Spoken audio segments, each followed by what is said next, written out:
정당은 선거에 승리하는 것이 매우 중요하거든요. 예. 이게 지난번 총선과 대선에서 우리가 만약에 승리했다고 생각하면 지금 세상이 다른 세상이 전개되고 있을 거 아니겠습니까? 그렇죠. 예. 선거는 그렇게 중요한 거예요. 정당에게는 알파와 오메가죠. 그래서 내년 지방선거가 매우 중요합니다.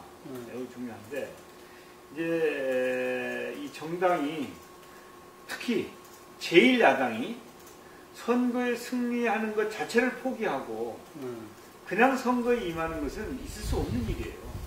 그래서 필요하면 선거 연대를 하는 겁니다. 선거 연대를. 네?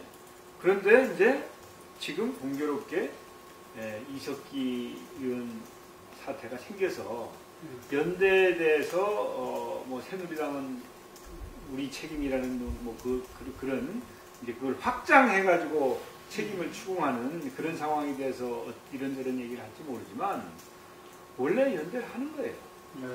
이게 소수파들은 연대를 해야 다수파를 이길 수 있지. 연대를 하지 않으면은 못 이기는데 그 연대를 안 하면 안 되죠. 네?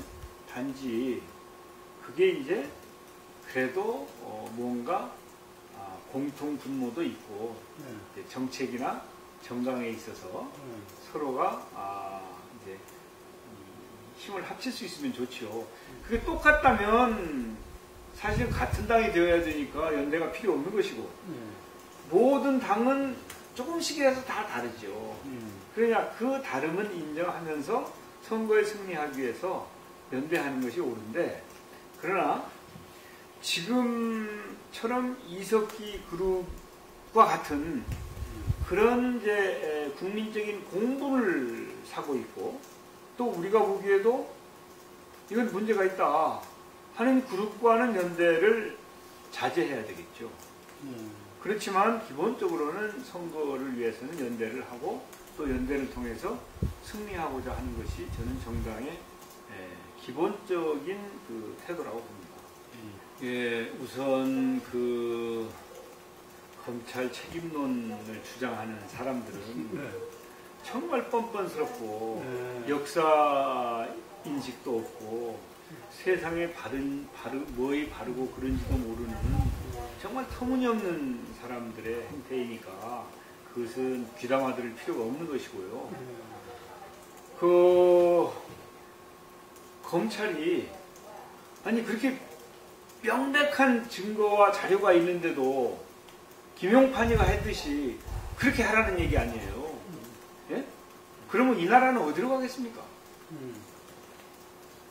검찰이나 경찰이나 국정원이나 이런 이 수사권을 가지고 있는 기관, 소위 말하는 권력기관들은 이 국민이 헌법이 법률이 그들에게 준 권력을 국가와 민족을 위해서 국민의 재산과 생명을 지키기 위해서 제대로 쓰라고 준 거 아니에요. 그걸 잘못 쓰면 절대 안 되죠. 그래서 저는 검찰은 설령 어떤 비판을 받거나 특정 그룹으로부터 매도당하는 한이 있더라도 바르게 가야 된다. 바르게 가야 된다. 옛날에 우리 검찰들이 권력의 시녀 역할을 했다. 그래서 정치검찰이라고 하는 그런 비판을 굉장히 많이 받았지 않습니까? 거기서 벗어나는 것이 이 나라가 선진화되는 것이고 그것이 민주화된 나라에서의 검찰의 역할이지요. 그래서 지금은 검찰은 누가 총장이 되든 또 누가 무슨 얘기를 하든 엄정하게 정치적인 중립의 상태에서 법을 집행하는 것이 옳은 태도라고 봅니다.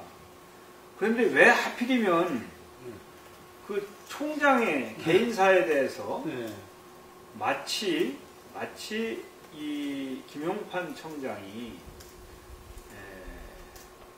밤 12시에 뭘 하듯이 그게 타이밍이 문제라는 지적을 받고 있는 거 아닙니까? 그러면 언론이 어떤 일을 보도할 때는 좀 확인도 하고 따져보고 하도록 돼 있는 거 아니에요? 예? 그런데 지금 국정원이 그 대선 개입 문제로 아주 어려움을 처해 있는데 그걸 덮을 수 있는 그런 타이밍에 그리고 경우에 따라서는 검찰을 흔든다고 하는 오해를 받을 수도 있는 타이밍에 그것도 일면 톡으로 그걸 냈다고 하는 것이 그 국민들이 그 납득하겠습니까? 그리고 그런 언론에 대해서 얼마나 큰 신뢰를 보낼지 저는 그 본인들이 깊이 한번 평가해 볼 일이라고 봅니다. 저는 거기에 대한 정보가 없으니까 그냥 이제 신문이나 언론을 통해서만 보고 있으니까요. 지금까지 그 전두환, 노태우 이분들에 대해서 왜 그럼 이게 집행이 되지 않았냐. 국민들이 의아스럽게 생각하시는 거 아니겠어요? 그래서 어떤 분들은 왜 그 김대중 대통령이 그걸 안 했냐. 그래서 아마 오히려 우리 쪽에서는 그 당시에 이제 우리가 여권 아니었습니까? 아마 우리가 했으면 야당 탄압이라고 난리가 나고 보복이다. 뭐 그렇죠. 예, 정치 보복이고 뭐 국가가 굉장히 어려웠을 테니까 아마 이 김대중 정권이나 그때는 그걸 하는 게 부적절했을지 모르는데 오히려 지금은 또 이게 이 소멸시효도 가까워오고 하니까 그런 타이밍이 무르익어서 잘 이루어진 것이라고 저는 봐요. 그러나 이제 어쨌든 국회에서 그 법이 개정한 것도 그 결정적이잖아요. 그렇죠. 그것은 이제 만기가 되니까 소멸시효가 되니까 그렇지 않으면은 이제 면죄부가 주어지는 거 아니에요. 그게 아니면 자식들 그걸 갖다 수사할 수도 없었잖아. 아니 그러니까 이제 이 전두환 노태우 씨가 그게 시간이 더 이상 흘러버리면 그냥 놓아두면 면책이 되는 거니까. 그러니까 그때 그럼 어떻게 할 것인가 해서 국회에서 약간 무리를 하더라도 이렇게라도 해결하자. 그걸 이제 야당이 중심이 돼서 그런 주장을 해가지고 이제 그 법이 만들어진 것이죠. 그러니까 국회에서 그 법을 안 만들었으면은 물론 지금 같은 게 안 되는 것이죠. 그런데 국민들은 아마 국회의 공은 전혀 생각하시지 않을 거예요. 그래서 이제 그걸 뭐 특정 정파나 특정 정권 아니면은 뭐 이제 이런 그러나 공이 누구한테 돌아가든지 간에 역사를 바로잡고 또 잘잘못을 시시비비를 분명히 가리고 물어야 될 책임을 묻는다는 점에 있어서는 아마 국민들의 많은 지지를 받고 있어서 참 다행이라고 저는 생각을 해요. 그런데 이제 이 본인들의 그 추징금 이외에 다른 부분 허물이 있다면 그것도 법에 의해서 그냥 똑같이 일반인들과 똑같이 그 법에 의해서 이 책임을 묻는 게 옳다. 이 문제가 해결됐다고 해서 그냥 눈 감아줄 일은 아니다. 저는 그렇게 생각을 하는데 그런데 이제 이 실제로 아마 그 사정기관에는 그런 자료들이 다 축적이 돼 있겠죠. 그렇지만 우리들은 그것을 모르면서 이제 그런 주장을 막 할 수는 없죠. 그래서 저는 우리나라의 사정기관들이 정말 공명정대하게 해야 될 일은 두려워하지 않고 철저하게 하는 그런 그 풍토가 조성되는 게 선진국으로 가는 길이고 국민들로부터 인정받고 신뢰를 받는 길이다. 이렇게 이제 100일 됐는데 이제 100일 됐는데 벌써 공과를 논하는 건 시기상조이고요. 저는 그 당의 지도부를 자꾸 흔드는 것은 옳지 않다고 생각하는 사람이에요. 이제 정상적인 전당대회를 통해서 지도부가 만들어졌으면 전폭적으로 신뢰를 보내고 같이 힘을 모아서 선거에도 승리하고 또 민생도 제대로 챙기고 국민들로부터 신뢰를 받는 수권정당으로 가기 위한 노력을 모두가 함께 해야 된다고 생각합니다. 그런데 갓 태어난 지도부한테 콩나라 배나라 하면서 힘을 빼고 제 역할을 하지 못하게 하는 것은 옳지 않다고 봐요. 그래서 저는 이 지도부도 그렇고 앞으로도 우리 민주당의 지도부는 제대로 뽑혔으면 임기를 채우면서 그들이 최선을 다할 수 있는 그런 풍토를 만들어가는 것이 바람직하다고 봅니다. 그 소위 말하는 안철수 현상. 네. 과거에 그 기존 정당은 민주당과 새누리당이 되겠죠. 이런 정당들이 국민이 기대하는 그런 정치 행태를 보이지 못함으로 인해서 안철수 현상이 나왔다고 보거든요. 네. 그리고 안철수 씨는 새정치라는 걸 표방을 했단 말이에요. 네. 그러니까 그 현상에 대해서 저는 새누리당이나 민주당은 반성해야 된다. 그리고 어떻게 국민의 기대에 부응할 것인지 정말 진지하게 성찰해야 된다. 그런데 이제 현재 그러면 안철수 씨가 앞으로 신당을 만들었을 때 그게 위협이냐? 네. 저는 그 자체가 위협이라고 보진 않습니다. 아, 신당을 만든 거라면. 그렇죠. 그거야 뭐 당은 항상 여러 개 있는 거니까. 네. 문제는 이 안철수 씨가 신당을 만들어서 정말 새 정치를 선보일 수 있는 거냐. 어? 안철수 현상이 제대로 반영된 그런 정당으로서 역할을 할 수 있느냐 없느냐에 달려있다고 봅니다. 그래서 이제 우리 민주당하고 경쟁을 하게 되겠죠. 거기서 그 새정치의 내용을 놓고 경쟁을 하게 될 거라고요.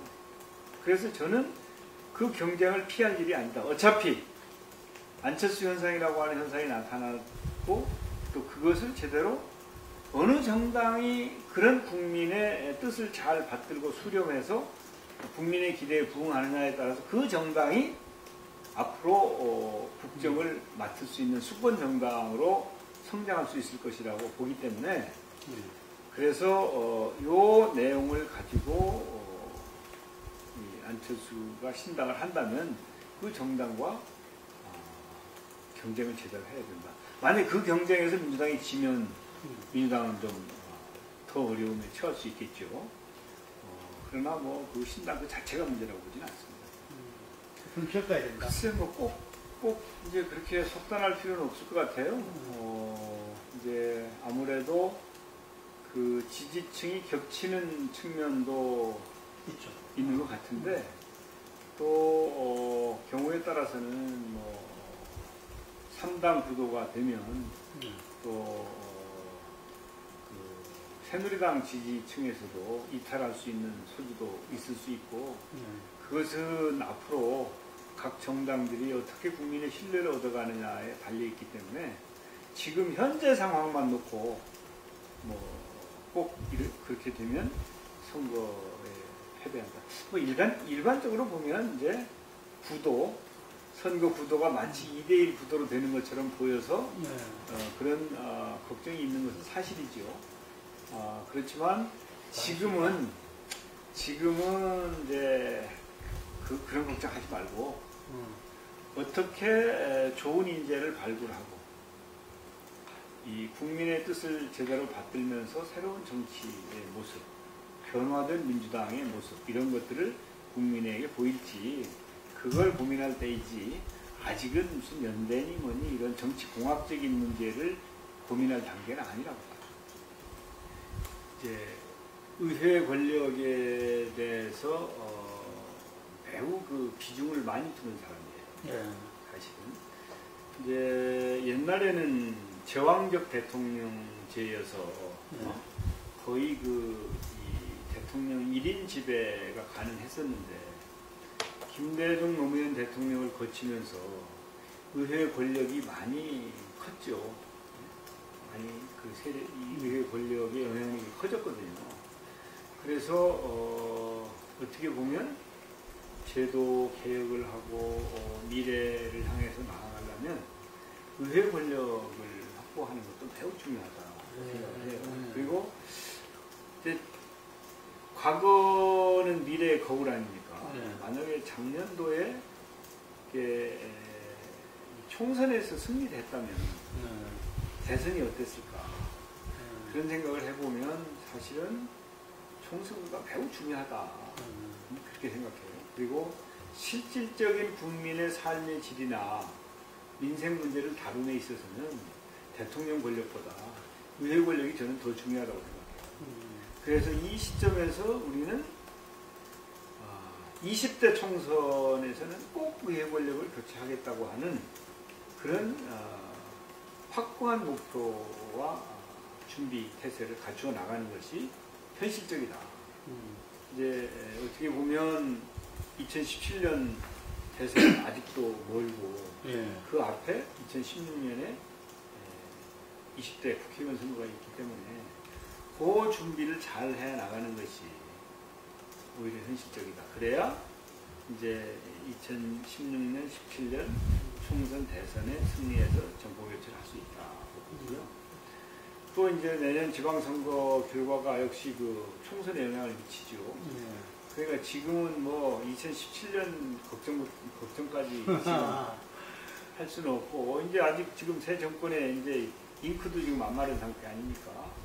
그러니까 그 정권이 국민을 위해서 제대로 역할을 하도록 제1야당의 역할을 바르게 하면서 수권 능력을 보여주는 게 현재 우리가 해야 될 일이고, 이제 지금은 지방선거 준비 잘 해야 된다 보죠. 그러니까 이제 그 각 정당의 책임 있는 정치인들은 필요하면 당을 위해서도 또 필요하면 후보로서의 그런 준비를 항상 하고 있어야 되죠. 네? 항상. 그리고 끊임없이 그 자기를 연마하고 정책적으로나 정치 철학적으로나 또 조직적으로나 그런 준비를 해 나가는 게 기본이고 바른 자세라고 생각을 해요. 그것은 저나 모든 사람들이 다 같은 처지가 아닌가 하는 생각이 들어서 당연히 평소에도 한 정당의 유력한 정치인으로서 미래를 준비해야 되는 이제 그런 준비를 항상 열심히 하고 있지요. 그런데 이제 어떤 자기가 나서고 또 도전하고 하는 부분은 그때의 지형이나 또 여러 가지를 보아서 판단할 일이기 때문에 그냥 막무가내로 이 어떤 그 목적 또 목표 하나만 놓고 막 그 이 돌진하는 듯한 그런 것은 이제 이 옛날식이라고 보지요.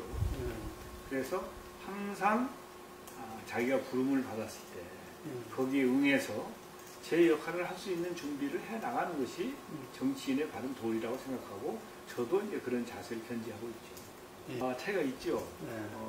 우선 이제 다 국회의원으로서의 역할은 다 같은 것이지만 이제 대한민국 수도의 중심지의 국회의원이다라고 하는 자부심과 책임의식을 동시에 가지고 있죠. 그래서 대한민국의 정치의 품격을 높이는 역할을 내가 할 책무가 있다는 생각을 가지고 있습니다. 그래서 더 좀 열심히 또 더 책임의식을 가지고 또 어떻게든지 품격 있는 정치를 하려고 노력을 많이 하는 측면이 있는가 하면 또 이제 그 정치인들은 지역구 관리를 해야 되잖아요. 이제 훨씬 시간이 많이 소요되죠.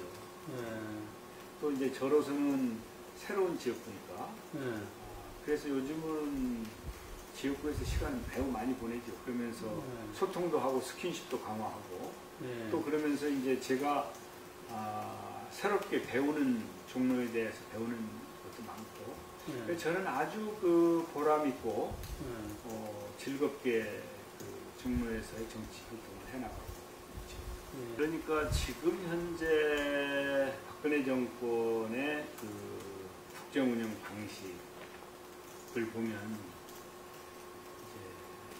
독재적 권위주의에 빠지고 있는 것이 아닌가.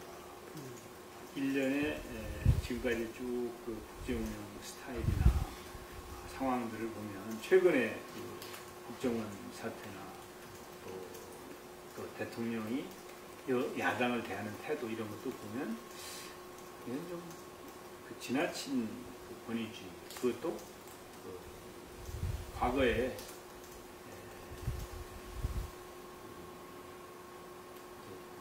공화당 정부나 그 당시에 좋지 않은 그런 그 행태가 재현되는 거 아닌가, 그런 걱정을 하고 있고요. 또 아마 그 박근혜 후보가 대통령이 되면 과거 퇴행적인 정치 행태나 또 자신이 배운 정치의 내용, 또 그 스스로가 이제 30 때, 30입니까? 박정희 대통령의 시대에 그 영부인의 역할을 대행했지 않습니까? 유신 때죠, 유신 때. 네, 유신 때. 그러면서 그 배운 행태, 이런 것들이 나오지 않을까 하는 그 우려 같은 게 좀 있었거든요. 근데 그 우려가 현실로 드러나고 있는 게 아닌가 하는 생각이 들어요. 그런데 우리 대한민국은 특정인의 나라가 아니고 우리 국민 모두의 나라이면서 또 이 나라를 잘 바꾸어서 우리 후손들에게 물려야 될 그런 나라 아닙니까? 그렇다고 그러면 정말 그 민주주의가 제대로 실천이 되고 또 각 정당들이 자신들의 역할을 제대로 하는 그런 그 정치가 만들어져야 되겠다. 지금 보면 새누리당은 대통령 눈치만 보느라고 뭘 아무것도 결정을 하지 못하고 있는 것 같아요. 그래서 여당도 좀 제발 중심 좀 잡고 자신들이 역할을 하고, 경우에 따라서는 대통령하고 야당 사이에 이게 서로 그 잘 소통이 안 되면 여당이 그 중간 역할도 해야 될 거 아닙니까? 또 여야가 막 싸우고 있으면 대통령이 좀 그런 역할도 해요. 노무현 대통령 그때 중지를 했던 거 보니까. 그렇죠. 그렇습니다. 그때 이제 사학법 때문에 그렇게 할 때 사실은 우리는 불만이 많이 있었는데 그런 일까지 했던 거 아닙니까? 그래서 정말 그 당리당략으로부터 완전히 초연할 수 없다 하더라도 소중한 우리 대한민국의 미래를 걱정하는 데서 정치가 출발해야 되고, 당리당략을 뛰어넘어서 정말 국리민복을 생각하는 자세로 나서지 않으면 안철수 현상을 극복할 수 없고, 기존 정당들은 국민들로부터 아마 심판을 면치 못할 것이라고 생각합니다. 그래서 새로운 정치를 말로만 하지 말고, 우리도 그렇고 새누리도 그렇고 정말 국민을 하늘같이 섬기면서 또 국민을 두려워할 줄 아는 그런 정치를 통해서 국민들의 마음을 좀 풀어드리고, 응어리를 풀어드리고, 국민들이 희망을 갖고 자신의 위치에서 최선을 다할 수 있는 그런 대한민국을 만드는 데 나서야 된다고 생각합니다. 대표님, 정기국회 정상화는 언제쯤으로? 그건 이제 박근혜 대통령 손에 달려있죠. 박근혜 대통령 손에 달려있죠. 아까 말씀하신 대로 하면은 한참 뒤에 될 것 같습니다. 또 이제 지금 보면 옛날에 우리도 여당을 해봤으니까요.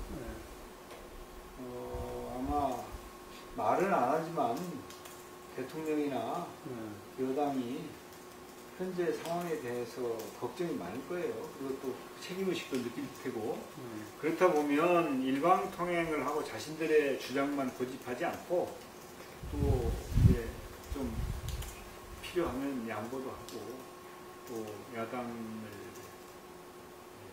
좀 존중하는 그런 태도를 보일 수도 있을 거라고 생각합니다. 그래서 이제는 옛날에 박근혜 대통령이 53일 동안 밖에서 싸웠더구만요. 네, 53일 동안.